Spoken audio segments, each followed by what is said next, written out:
ខ្ញុំសែនស្រណោះប្រាសាទបុរាណដូនតាក៏សាងកាលពីយូរលង់អើយខ្ញុំសែនស្រណោះប្រាសាទបុរាណដូនតាក៏សាងកាលពីយូរលង់សម័យមហានគរដ៏ផូរផង់លោកបានសាងសង់ចាជាប្រវត្តិសម័យមហានគរដ៏ផូរផង់លោកបានសាងសង់ចាជាប្រវត្តិអោប្រាង្គប្រាសាទលើដែនសីមាបញ្ជាក់ប្រាប់ថារបស់យើងពិត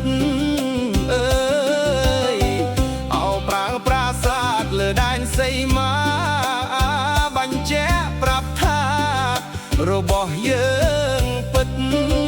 ចម្លាក់សិលាភាសាសំស្ក្រឹតបកស្រាយលម្អិតជារបស់ខ្មែរចម្លាក់សិលាភាសាសំស្ក្រឹតបកស្រាយលម្អិតជារបស់ខ្មែរស្រណោះទឹកដីដែលបានបាត់បង់កាលពីយូរលង់រាប់រយឆ្នាំខែអើយស្រណោះទឹកដីដែលបានបាត់បង់កាលពីយូរលង់រាប់រយឆ្នាំខែប្រាសាទតូចធំជាគេដំណើរមិនគួរព្រួលប្រែជារបស់សៀមប្រាសាទតូចធំជាគេដំណើរមិនគួរព្រួលប្រែជារបស់សៀម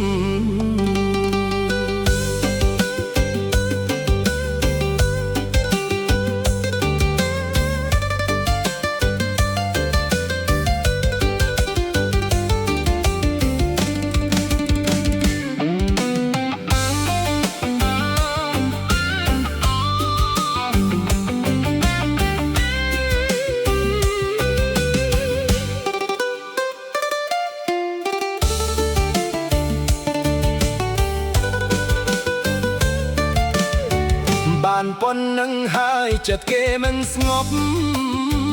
គេវិលត្រឡប់ចូលមកបំ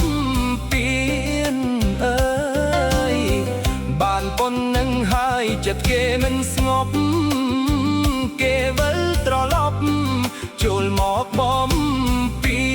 ញចង់បានប្រាសាទផ្សេងទៀតដែលខ្មែរមា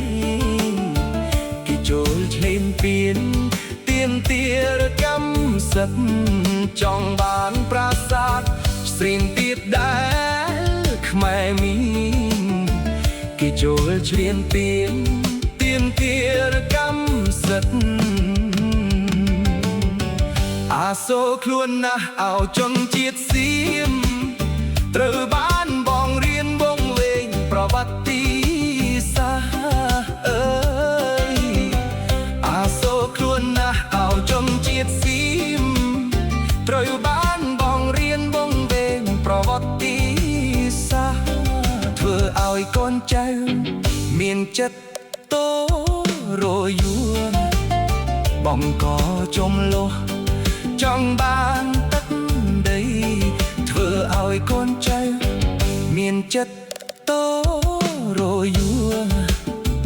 បងក៏ចំលោះចង់បាន